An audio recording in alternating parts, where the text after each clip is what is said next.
Para ito sa mga matatakaw o malalakas sa pulutan. Ayan, murang-mura na, napakasarap pa. At higit sa lahat, safe na safe ka dahil ito ay napaka-healthy pulutan. Kung paano ko ito ginawa, tara samahan nyo ko. Ito ang mga sangkap na gagamitin ko. Ayan, nakita nyo na. Ito ang pinaka main na sangkap ko. Tofu or tokwa. Hiwain ko lang siya ng maliliit, ganyan pa cubes. Ganito ako pag gumamit ng magluto ng tokwa. Hinihiwa ko na bago ko iprito. Sasabay ko na rin tong tuna meat or laman ng tuna. Yan, nilamas ko lang sa asin. Sa pagluluto, ito magpapainit na ako ng mantika sa kawali at ipiprito ko tong tokwa. So, ang iba nagluluto ng tokwa, buo. So, ako okay lang na hiniwa ko na para hindi na ako mahirapan or madurog once na ganyan luto na. Hindi naman siya nadurog pag nakahiwa na bago prito. At napakadali lang nito. Himatipid pa sa mantika. Okay, hanggang sa mag-golden brown lang, okay na yung ating tokwa. Okay, katulad nito. So, hanguin ko na. Lagay ko lang sa strainer para matanggal yung mga sobrang mantika.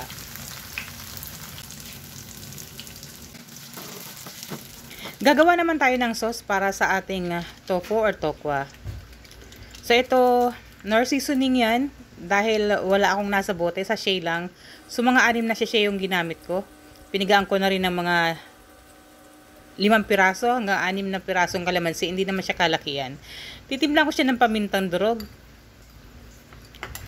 Okay, doon yan. Nahihalo ko na yung paminta. Ilalagay ko na yung mayo. Yung mayonnaise na ginamit ko, medyo mura. So, ito yung Japanese mayo.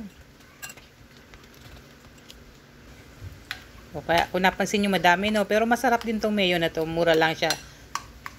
Per kilo ko siyang nabibili sa palengke. So, kailangan ko lang siyang tunawin dito sa nor seasoning with kalamansi at pamintang durog. So, okay na tong sauce.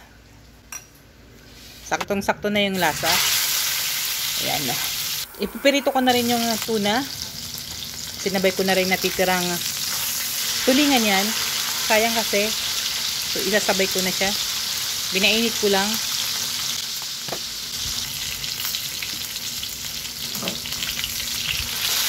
Medyo tinustado ko ng bahagya yung ating tuna meat. Okay na to. Saka ko siya hihiwain din ng maliliit. Yung bagay doon sa tofu na hiniwa ko kanina. Yan, medyo mainit pa kaya kung napapansin nyo, medyo hirap yung kamay ko hawakan yung karne ng isda. Yung isda pala. So, ganyan lang yan. Kaliliit. Okay na to guys. So, ito na. Pagsasama-samahin ko na yung ating mga sangkap na inihanda.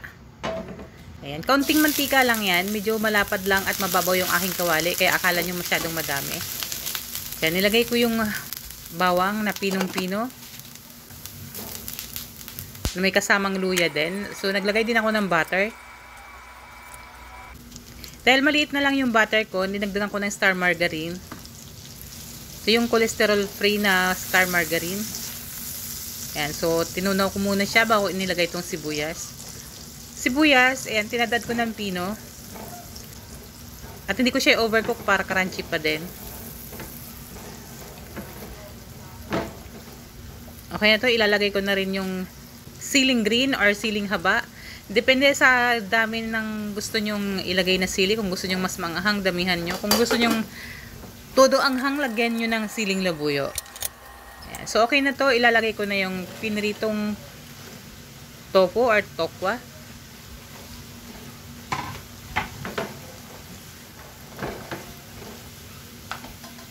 Okay na to guys. So, ilalagay ko na yung sauce.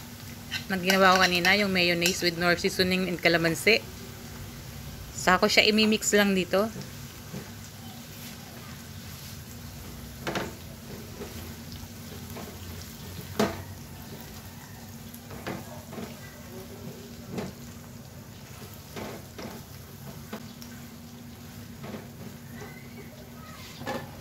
Ilalagay ko na rin yung tuna meat.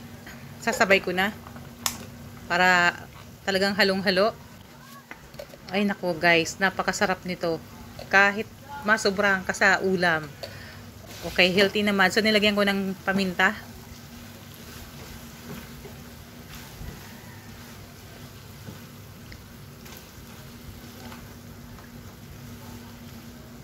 So, kailangan nyo lang ihalong mabuti para pantay naman yung lasa talaga. So, ayan, na-coat na ng sauce yung ating tofu and tuna meat. Isasalin ko na siya guys sa isang malaking bowl.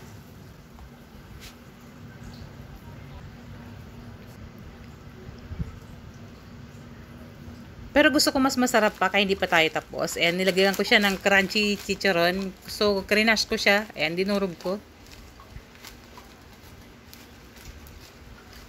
Kung gusto nyo mas madami, mas masaya yon. So, maglalagay rin ako ng spring onions. Or dahon ng sibuyas yan. Tinadad ko ng medyo maliliit. Okay, so ihahalo ko lang siya mabuti. Mas madaming spring onion, mas masarap guys. Promise. Ayan, saka hindi siya yung dry na sisig talaga. Ito yung ating tokwa with tuna sisig. Ay nako, napakasarap guys, promise. Ang sarap nitong iulam at napakasarap din pulutan.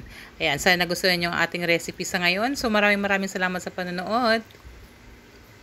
Kung hindi ka pa nakasubscribe sa akin channel, please do subscribe, click the bell para naman ma-notify ka sa mga susunod kong upload. So tara, mainit na kanin o malamig na beer na lang ang kulang dito. Okay, maraming salamat muli. Ayan, luto na yung ating tuna with tokwa sisig. Enjoy!